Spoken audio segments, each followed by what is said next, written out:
তাহলে আমরা কতদূর বললাম যে যে কোনো একটা যৌগকে বা মৌলকে যখন আমরা বিক্রিয়া করাবো, একটার সঙ্গে একটা যখন বিক্রিয়া করাবো তখন তাদেরকে আমরা বলবো বিক্রিয়ক, আবার যখন আরেকটা তৈরি হবে তখন আমরা তাকে বলবো বিক্রিয়াজাত পদার্থ।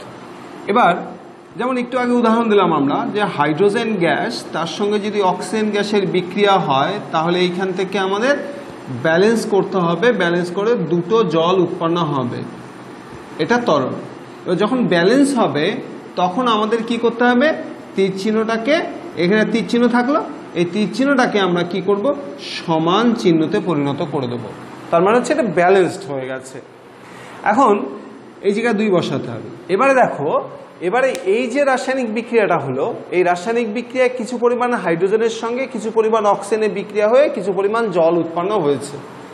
এখন যদি প্রশ্ন করা হয় যে কত গ্রাম হাইড্রোজেনের সঙ্গে কত গ্রাম অক্সিজেনের বিক্রিয়ায় কত গ্রাম জল তৈরি হলো, এটা যদি আমরা এইখান থেকে বলতে চাই তাহলে কিভাবে বলবো আমরা, তখন আমাদের কি লাগবে, তখন কিন্তু এই ক্ষেত্রে আমাদের আণবিক গুরুত্ব, এই যে মৌলগুলো আছে বা এই যে বিক্রিয়ক পদার্থ যেগুলো আছে তাদের আণবিক গুরুত্ব বের করতে হবে। এবার আমরা ছোট্ট করে আণবিক গুরুত্ব কি করে বের করা যায় তার একটু ছোট্ট করে টেকনিক দেখব। এটা তোমরা আগেও দেখেছো, এবার দেখো। এবার আণবিক গুরুত্ব বের করার জন্য আমাদের কি করতে হবে, এই মৌলগুলোর পারমাণবিক গুরুত্ব লাগবে। ধরো হাইড্রোজেনের পারমাণবিক গুরুত্ব জানি আমরা 1, অ্যাকচুয়ালি 1 নয়, 1.008, এটা আমরা 1 ধরে নিই। যেমন অক্সিজেনের পারমাণবিক গুরুত্ব হচ্ছে 16, নাইট্রোজেনের পারমাণবিক গুরুত্ব হচ্ছে 14, কার্বনের পারমাণবিক গুরুত্ব হচ্ছে 12, যেমন সোডিয়াম হচ্ছে 23, সালফার হচ্ছে 32, যেমন ক্লোরিন হচ্ছে 35.5, ঠিক আছে। যেমন ধরো হ্যাঁ, ধরো আমি যদি এফি নিই, মানে লোহার পারমাণবিক গুরুত্ব হচ্ছে 56। এইরকম করে বিভিন্ন মৌলের পারমাণবিক গুরুত্বগুলো, যেমন ক্যালসিয়ামের পারমাণবিক গুরুত্বটা খুব কাজে লাগবে, ক্যালসিয়াম হচ্ছে 40, যেমন ম্যাগনেসিয়ামের পারমাণবিক গুরুত্ব হচ্ছে 24, এগুলো খুব কাজে লাগবে আমাদের। আমার তোমাদের কাছে একটা বিষয় বলার আছে, সেটা হচ্ছে এই পারমাণবিক গুরুত্বগুলো যতটা পারবে, যতটা সম্ভব একটু মুখস্থ করার চেষ্টা করবে, তাহলে খুব সুবিধা হবে।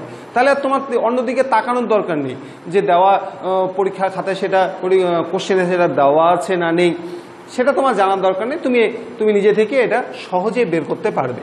দেখো এইখানে তোমার প্রথমে এর আণবিক গুরুত্ব বের করতে হবে।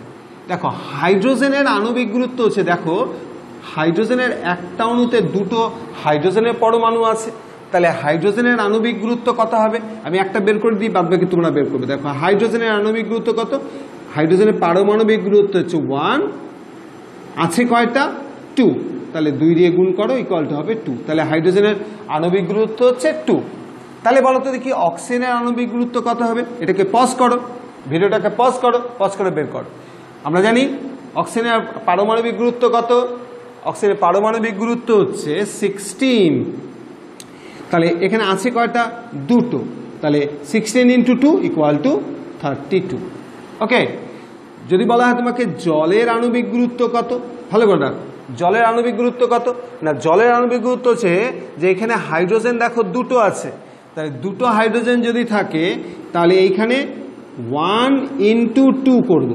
কেন, হাইড্রোজেনের পারমাণবিক গুরুত্ব হচ্ছে 1 আর আছে কটা, 2টো, প্লাস অক্সিজেনের পারমাণবিক গুরুত্ব কত, পারমাণবিক গুরুত্ব হচ্ছে 16, তাহলে 16 × 1। কেন 1, কেন না অক্সিজেন এখানে কিছু দেখো কিচ্ছু দেওয়া নেই, তার মানে এখানে 1 আছে। একটা অক্সিজেন পরমাণু 2টো হাইড্রোজেন পরমাণুর সঙ্গে বিক্রিয়া করে জল উৎপন্ন হয়। তাহলে এটা তুমি যদি ক্যালকুলেশন করো, 2 × 2 প্লাস হচ্ছে 16 × 16 ইকুয়াল টু হচ্ছে 18, তাহলে 18 হচ্ছে 18 হচ্ছে জলের আণবিক গুরুত্ব। ওকে, এইবার এরকম করে তোমাদের বিভিন্ন যৌগের বা বিভিন্ন মৌলের আণবিক গুরুত্বটা নির্ণয় করা শিখতে হবে। আমি কয়েকটা আণবিক গুরুত্ব নির্ণয় করি, তোমরাও ট্রাই করো, দেখো হয় কিনা। ধরো আমি যদি বলি সোডিয়াম হাইড্রোক্সাইড NaOH, এর আণবিক গুরুত্ব কত। আগে মৌলগুলোকে চেনো ভালো করে, দেখো এইখানে কি কি মৌল আছে। এই চ্যাপ্টারটা করার জন্য, এই চ্যাপ্টারটা চ্যাপ্টারের প্রবলেম সলভ করার জন্য তোমাকে কিন্তু কিচ্ছু লাগবে না, তোমার কতগুলো টেকনিক জানতে হবে, তাহলেই তুমি পারবে। তোমার সামনে সব দেওয়া থাকবে, তুমি শুধু টেকনিকগুলো অ্যাপ্লাই করলে তুমি এই চ্যাপ্টারের সমস্ত কিছু তুমি সলভ করতে পারবে, এমন কোনো ব্যাপার নেই এই ক্ষেত্রে। ওকে, দেখো সোডিয়াম হাইড্রোক্সাইডের মধ্যে কি কি মৌলিক পদার্থ আছে, কি কি আছে? সোডিয়াম আছে, অক্সিজেন আছে, আর হাইড্রোজেন আছে। দেখো সোডিয়াম যদি হয়, সোডিয়ামের কটা আছে? আমরা দেখতে পাচ্ছি একটা আছে, তাহলে পারমাণবিক গুরুত্ব কত? 23, রাইট? যেহেতু একটা আছে তাহলে 23 × 1 = 23। আচ্ছা, অক্সিজেন কটা আছে? অক্সিজেনের পারমাণবিক গুরুত্ব হচ্ছে 16, আছে কটা? একটা, × 1 প্লাস হাইড্রোজেন কটা আছে এখানে? হাইড্রোজেন একটা, পারমাণবিক গুরুত্ব কত? 1, তাহলে 1 × 1। ইয়েস, তাহলে 23 + 16 + 1 = কত হবে? 40। তাহলে 40 হচ্ছে সোডিয়াম হাইড্রোক্সাইডের আণবিক গুরুত্ব। ধরো একটু অন্যরকম নেই, ধরো তোমাকে যদি বলা হয় যে সোডিয়াম বাইকার্বনেটের আণবিক গুরুত্ব তুমি বের করো। সোডিয়াম বাইকার্বনেট, যখন হাইড্রোজেন থাকবে তার মানে তখন তোমাকে বাই বলতে হবে। এবার সোডিয়াম বাইকার্বনেট বা এর আরেকটা নাম হচ্ছে সোডিয়াম হাইড্রোজেন কার্বনেট। ওকে, নেক্সট, তাহলে এখানে কি কি আছে দেখো। এইখানে সোডিয়ামের একটা পরমাণু আছে, হাইড্রোজেনের একটা পরমাণু আছে, কার্বনের একটা পরমাণু আছে, আর অক্সিজেনের 3টে পরমাণু আছে। ক্লিয়ার? আগে তুমি ভালো করে বোঝো আগে যে এর মধ্যে কি কি পরমাণু আছে, তারপরে এই লিস্টটাকে নিয়ে বসে সেটাকে সলভ করো।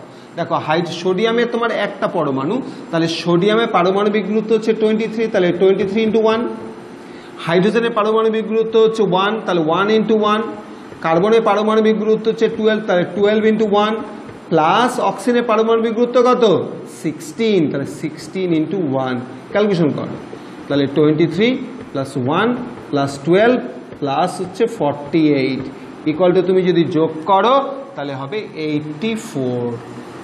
ঠিক আছে, পজ করে ট্রাই করো, নাহলে কোনোদিনই শিখতে পারবে না। পজ করো ভিডিওটাকে দেখার, এটা সলভ যখন করছি তার আগে পজ করো, পজ করে দেখো তুমি বার করতে পারো কিনা। তুমি যদি বের করতে পারো তারপরে মেলাও যে হ্যাঁ স্যার আমি নিজে করেছি, আপনারটা দেখে করলাম, আপনি যা করেছেন আমিও তাই করেছি। ওকে, এবার যেটা বলবো সেটা তুমি নিজে করবে, তারপরে কিন্তু দেখবে ভিডিওটাকে, তারপরে পজ করবে, লিখবে, দেখবে, পজ করবে, তারপরে কিন্তু ভিডিওটা কি করবে। দেখো তোমার যদি বলি যে সোডিয়াম সালফেট এর আণবিক গুরুত্ব কত? সোডিয়াম সালফেট দেখো ভালো করে, সোডিয়াম কটা আছে এখানে? দুটো। তার আগে বলি সোডিয়াম সালফেটের আণবিক গুরুত্ব বের করতে চাই, পজ করো, স্টপ করো ভিডিওটাকে, নিচে করো, = স্টার্ট করছি, 1 2 3 4 5 স্টার্ট। সোডিয়াম কটা আছে? দুটো। সালফার কটা আছে? একটা। অক্সিজেন কটা আছে? 4টে। ভালো করে দেখো, তাহলে কত হবে?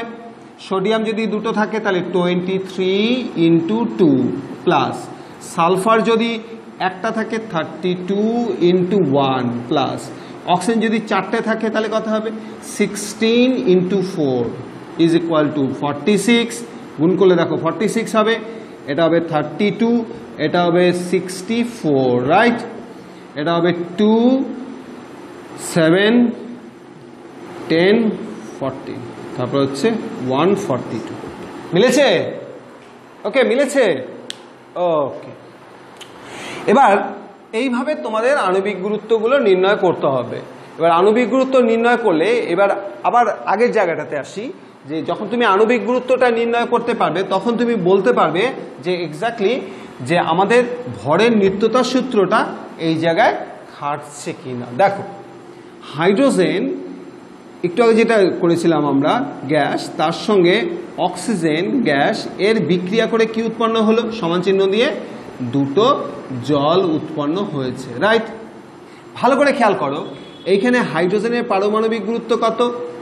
1। কটা আছে? 2। তার মানে হচ্ছে হাইড্রোজেন আণবিক গুরুত্ব হচ্ছে 2। এই যে সামনে যে সংখ্যাটা দিয়ে আমি ব্যালেন্স করেছি, এর আণবিক গুরুত্ব যেটা হবে তাকে তুমি 2 দিয়ে গুণন করে দেবে। বোঝা গেল কি বললাম? যে এই যে হাইড্রোজেনের যে আণবিক গুরুত্ব হবে প্রত্যেকটা ক্ষেত্রে তাই হবে। হাইড্রোজেনের যে আণবিক গুরুত্ব তুমি বের করবে তাকে তুমি 2 দিয়ে গুণ করবে। হাইড্রোজেন আণবিক গুরুত্ব কত বের করলাম? ভালো করে ভাবো, 2 বের করেছি। তাকে তুমি কত দিয়ে গুণ করলে? Into 2, right? ইকুয়াল টু কত হলো? 2 × 2 4 গ্রামে নাও, 4 গ্রাম নিলাম আমি হাইড্রোজেন। কি করে বের করলাম? হাইড্রোজেন আণবিক গুরুত্ব 2 আছে কয়টা? 2 ইন্টু 2, এটা হলো 4। 4টা কি কেজি? না, 4 কেজি নিলেও হবে, অসুবিধে নেই, তবে 4টাকে গ্রামে নাও। বেশ। অক্সিজেন বলো, অক্সিজেনের পারমাণবিক গুরুত্ব কত? 16। আণবিক গুরুত্ব কত? 32। তাহলে 32 সামনে কত আছে? 1, তাহলে এটা হবে শুধুই 32, আর কিচ্ছু হবে না, মানে 32 × 1, তাহলে 32 গ্রাম। ক্লিয়ার? এবার দেখো, তাহলে 4 গ্রাম হাইড্রোজেন 32 গ্রাম অক্সিজেনের সঙ্গে বিক্রিয়া করলো। 4 গ্রাম হাইড্রোজেন আর 32 গ্রাম অক্সিজেন, এই দুটোকে তুমি প্লাস করলে, দেখো রাসায়নিক বিক্রিয়া করা মানে তো অ্যাকচুয়ালি প্লাস করা, এটার সঙ্গে বিক্রিয়া করলাম, তার মানে কি করলাম? প্লাস করলাম। বিক্রিয়া করার পরে আমার এটা তৈরি হলো। এবার বল জলের আণবিক গুরুত্ব বল। জলের আণবিক গুরুত্ব একটু আগে বের করলাম, ভালো করে দেখো, জলের আণবিক গুরুত্ব বের করলাম 18। সামনে 2 আছে, 2 দিয়ে এটাকে আমার মাল্টিপ্লাই করতে হবে, মানে গুণন করতে হবে, ইন্টু 2 ইকুয়াল টু কত হয়? দেখো 36 হয়। তাহলে এটাও হলো 36 গ্রাম। ভালো করে দেখো তো, বাদিকে কত গ্রাম হলো? টোটাল বিক্রিয়ক পদার্থের পরিমাণ কত হলো? 4 + 32 ইকুয়াল টু কত হয়? 36 গ্রাম। কতগুলো পদার্থ তৈরি হলো? এটাও 36 গ্রাম। তাহলে এক্ষেত্রে আমরা কি বলতে পারলাম? যে ভরের নিত্যতার সূত্র রাসায়নিক বিক্রিয়ার ক্ষেত্রে মেনে চলে। Is it clear? মনে থাকবে, এরকম করে তুমি যে কোনো বিক্রিয়া নিতে পারো, যে কোনো বিক্রিয়ার ক্ষেত্রে তোমরা কিন্তু এই ক্ষেত্রে বার করতে পারো। ওকে, দেখো এবারে একটা জিনিস বলি, শোন। যেমন হাইড্রোজেন, 2টো হাইড্রোজেন অণু, তার সঙ্গে একটা অক্সিজেন অণুর বিক্রিয়া হলো, হয়ে এটা 2টো জলের অণু উৎপন্ন হলো। ওকে, একটু আগে বিক্রিয়াটা আমরা দেখলাম। এই বিক্রিয়াটা ঘটানোর জন্য হাইড্রোজেন অক্সিজেন একটা পাত্রে রেখে দিলে হবে না, হাইড্রোজেনের সঙ্গে অক্সিজেনের বিক্রিয়া করানোর জন্য আমাকে বিদ্যুৎ স্ফুলিঙ্গ ঘটাতে হবে, অর্থাৎ এর মধ্যে আমার তড়িৎ স্ফুলিঙ্গ দিতে হবে। বেশ, এবার একটা জিনিস খেয়াল করো, দেখো হাইড্রোজেন কিন্তু গ্যাসীয়, এর নিচে কিন্তু আমি কি লিখেছিলাম? 2 × 2, অর্থাৎ হাইড্রোজেনের পারমাণবিক গুরুত্ব হচ্ছে 1, তাকে 2 দিয়ে গুণ করো, তাহলে 2 হলো আণবিক গুরুত্ব, তাকে 2 দিয়ে গুণ করলে কেন? সামনে ব্যালেন্স করার জন্য 2 দিয়েছি, তাহলে অ্যাকচুয়ালি এটা হলো 4 গ্রাম। তার মানে আমি কিন্তু হাইড্রোজেনকে ওজন হিসাবে লিখলাম। ক্লিয়ার? আমি হাইড্রোজেনকে আমি ওজন হিসাবে লিখছি। এটা কি? এটা নিচে লিখেছিলাম 32 গ্রাম। মনে করে দেখো, ভালো করে খেয়াল করবে, তাহলে এটা 4 গ্রাম, এটা 32 গ্রাম। ক্লিয়ার? এবার আমাকে বলো যে 4 গ্রাম হাইড্রোজেন গ্যাস তার সঙ্গে 32 গ্রাম অক্সিজেন গ্যাসের বিক্রিয়ায় আমার টোটাল 36 গ্রাম জল উৎপন্ন হয়। এটা কিন্তু আমি ওজন হিসাবে নিয়েছি, ওজন হিসাবে, অর্থাৎ এত ওজন তার সঙ্গে এত ওজনের বিক্রিয়া করে এত ওজন উৎপন্ন হয়েছে। কারণ ভালো করে দেখো তো, এটা যদি গ্যাস হয়, গ্যাসীয় পদার্থের আমরা আয়তন হিসাবেও নিতে পারি। কঠিন পদার্থের ক্ষেত্রে মনে রাখবে এই পয়েন্টটা ভালো করে, কঠিন পদার্থের ক্ষেত্রে এবং তরল পদার্থের ক্ষেত্রে এদের আয়তন হিসাবে আমরা কখনোই নেব না। কঠিন যদি হয়, তরল যদি হয়, এদেরকে আমরা ক্যালকুলেশন করার সময় আয়তন হিসাবে কোনোদিনই নেব না। কিন্তু গ্যাসীয় পদার্থ যদি হয়, তাহলে আমরা এদেরকে আয়তন হিসাবে ক্যালকুলেট করতে পারি, আয়তন হিসাবেও আমরা হিসাবটা করতে পারি, আয়তন নিয়েও আমরা হিসাবটা করতে পারি। আমরা ওজন হিসাবেও নিতে পারি, আবার এদেরকে আয়তন হিসাবেও নিতে পারি। তাহলে এদের যদি আমি আয়তন হিসাবে নিই, তখন কিভাবে বলবো?